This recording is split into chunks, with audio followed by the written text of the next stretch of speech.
une protéine qui est responsable d'un certain cancer. Et je pouvais même vous donner un exemple intéressant. Pas moi-même personnellement, mais je connais cette personne qui a développé cette molécule, cet oligonucléotide, pour une forme de leucémie, la leucémie myéloïde chronique. À l'époque, il y a une quinzaine d'années, en Amérique, on avait encore le droit, le patient qui n'avait aucun espoir, de dire « essayez sur moi ce que vous pouvez ». Et donc, est venu chez ce collègue à moi la nouvelle qu'il y avait une patiente qui allait mourir dans les 24 heures et qu'elle voulait qu'on essaye sur elle ce médicament que mon collègue venait de synthétiser dans le tube à essai.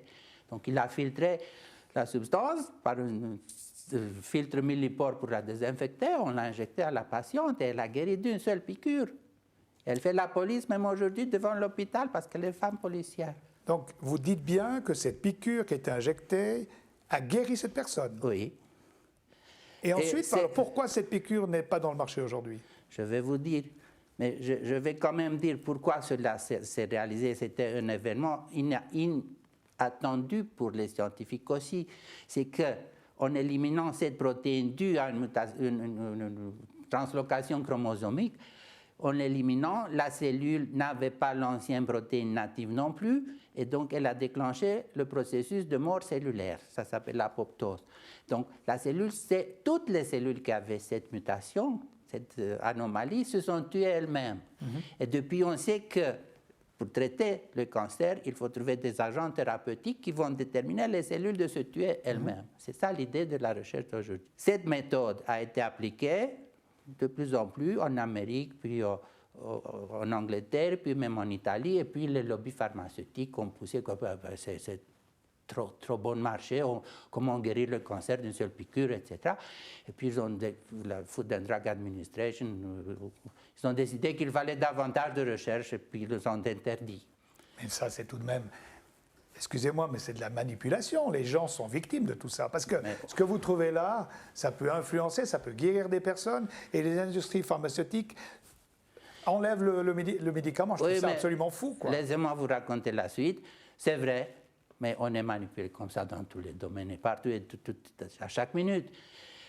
Mais ils ont une excuse, parce que quelques années après, l'industrie pharmaceutique est sortie avec la pilule, qui fait la même chose, mais autrement. D'accord. C'est le fameux Glivec. Il est maintenant accessible dans la pharmacie. Mais cette pilule doit se prendre plusieurs fois. Oui, on la prend plusieurs fois. Évidemment. Voilà. On est dépendant du Glivec. Mais ça guérit les leucémies myéloïdes chroniques. Et en plus, on découvre que cette pilule est bonne aussi pour le cancer gastrique, pour le cancer de poumon, la petite cellule, etc. Donc c'est le médicament miracle. Voilà. Médicament miracle, mais il faut le prendre plusieurs fois, sur plusieurs années. D'accord, mais je dis, on excuse l'industrie parce que pendant une dizaine d'années, voilà, elle a bloqué l'utilisation de l'autre agent, mais finalement, elle est sortie avec quelque chose d'utile.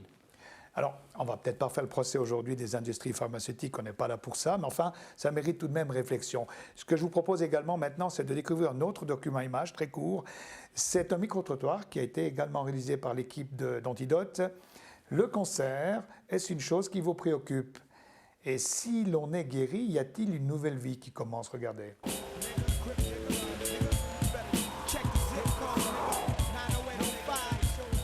Le cancer en général, est-ce que c'est quelque chose qui vous préoccupe?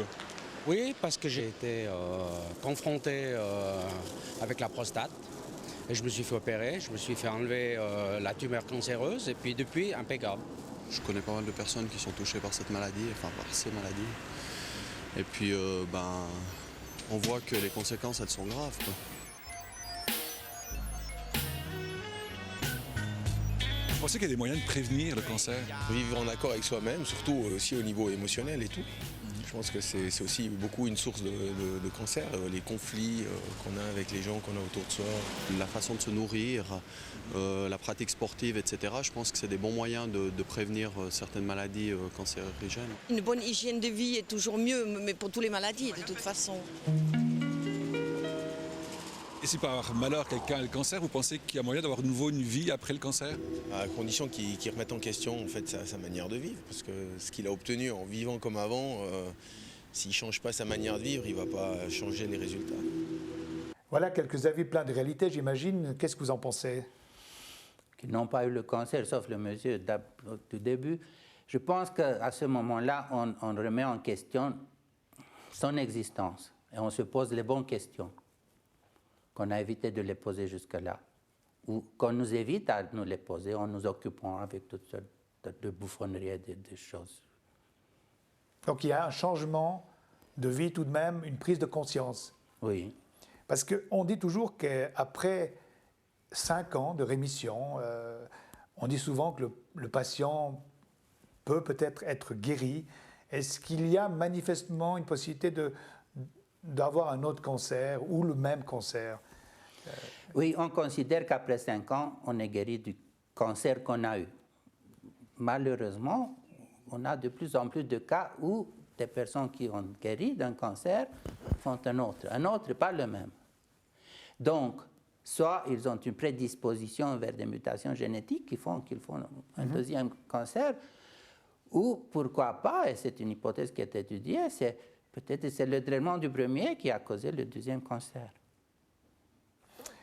Professeur Pohung, j'aimerais peut-être aborder d'autres réflexions maintenant. On a parlé tout à l'heure sur les valeurs humaines, sur la foi, sur la vérité, sur la période postmoderne que nous vivons. Alors, est-ce que vous, en qualité de scientifique, vous sentez-vous privilégié? Oui, je me sens comme un montagnard qui arrive au sommet de la montagne. Parce que j'ai le privilège, effectivement, de travailler aux frontières de la connaissance. Et quand on est au sommet de la montagne, on n'a au-dessus que le ciel, qui n'est plus accessible par les moyens terrestres qu'on a employés jusque-là. Et quand même, on songe de ce qu'il y a au-dessus. Et le seul moyen, c'est l'intuition. C'est ça. Ne passe vraiment pas par la raison. Il faut s'ouvrir le cœur et essayer de Vous êtes un homme capter. intuitif. Le scientifique doit être intuitif. Et le poète, le mathématicien, le musicien doivent vous répondre la même chose. Ce n'est pas par la raison qu'on évolue à partir d'un certain moment. C'est par l'ouverture du cœur et par des choses qui ne passent pas vraiment par des mots. Est-ce que vous êtes imprégné par le sacré? En fait, qu'est-ce que le sacré pour vous? Le sacré s'apparente au secret. C'est quelque chose d'inaccessible, éloigné, difficilement compréhensible, parfois obscur. Donc, tout ce qui nous dépasse et vers quoi on veut évoluer, de quoi on veut s'approcher. Et le scientifique veut s'approcher de choses qui ne sont pas encore accessibles. Donc, il vise le sacré. Est-ce que le sacré s'apparente au mot mystique? De par son étymologie, mystique veut dire quelqu'un capable de s'étonner, de s'émerveiller. Donc oui, le scientifique est un mystique. Et je vais vous citer une phrase d'Einstein. Il dit l'escalier de la science, c'est l'échelle de Jacob. Il arrive au pied de Dieu. Et c'est Einstein qui le dit. C'est un grand scientifique. Est-ce qu'on peut dire qu'il y a compatibilité entre science et religion? Religion vient des mots tels reliere et religare, c'est-à-dire elle relie les gens entre eux et elle relie l'individu au sacré. L'homme a toujours voulu connaître l'univers, comprendre, arriver à ce qui est inaccessible. Et la science veut la même chose. Donc, la science n'est qu'une voie pour accéder au sacré. Et si on parle de spiritualité, là peut-être j'aurais dû vous parler avant de cette spiritualité qui pourrait aider un malade gravement atteint dans sa maladie ou pas? La spiritualité l'aiderait si elle l'incite à la volonté de vivre. C'est ça qui compte, la volonté de vivre. Je connais une amie qui est venue me demander de lui montrer des images de cellules cancéreuses. Pourquoi j'ai dit? Parce qu'on m'a donné 6 mois de vie à l'Institut Gustave Roussy. Et je lui ai montré des cellules cancéreuses. Elle a dit, maintenant je sais à qui parler. Elle a parlé à ces cellules et elle a guéri. Donc il y a des choses miraculeuses qui se passent. Voilà, je suis témoin d'une d'entre elles. Mais ça peut aider tout de même la prière, la croyance vers Dieu. Est-ce que ça peut porter un malade vers d'autres, d'être sauvé quelque part? Je vais vous répondre en 2 parties. L'une, il y a une étude qui n'a pu être tout à fait vérifiée, où 2000 opérations sur le corps d'ouvert se sont passées à l'université Duke University en Amérique. Dans 1000 des cas, il y a eu un groupe de prière pour le succès de l'opération. Le patient ne savait pas, le médecin ne savait pas, et ceux qui priaient ne savaient pas pour qui ils priaient. Et dans l'autre 1000 cas, il n'y avait aucune aide spirituelle, disons. Et puis, il y a eu 20% d'accidents dans le cas où il n'y a eu de prière, et il y a eu 100% de guérison dans l'autre. Donc, un très sérieux journal américain a publié le résultat en disant « ça dépasse le domaine de la science, mais il est tellement évident qu'il faut le rapporter ». Ça, c'est une chose. La deuxième chose, c'est que par curiosité non scientifique peut-être, je suis allé au Mont Athos. Vous savez, c'est le sanctuaire de la chrétienté qui date d'avant le grand schisme entre les orthodoxes et les catholiques.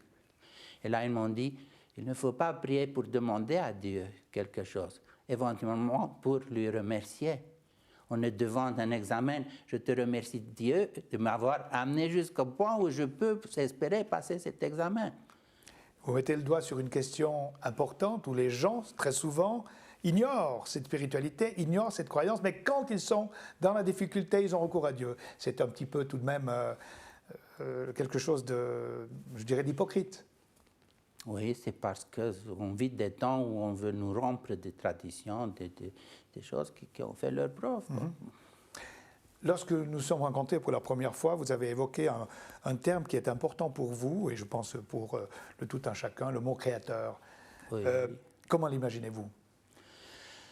Déjà, je dois vous dire qu'un scientifique de haut niveau sait que le monde tient dans 14 constantes universelles qui doivent être précises jusqu'à la dernière décimale. Si on changeait la dernière décimale de l'une d'entre elles, l'univers n'existerait plus. Or, choisir ces 14 constantes par le pur hasard est presque impossible, ce qui conduit à l'idée qu'il y a quelque chose qui a mis tout en marche. Et puis il y a une autre chose. Vous voyez, le poignet, la paume, sont en rapport 1,618. La paume, l'empan, le pied, la coude. Le rapport entre toutes ces dimensions, c'est le même nombre, le nombre de Phidias. Puis la distance jusqu'au nombril, jusqu'à la tête, de la tête jusqu'à la main tendue, c'est le même rapport.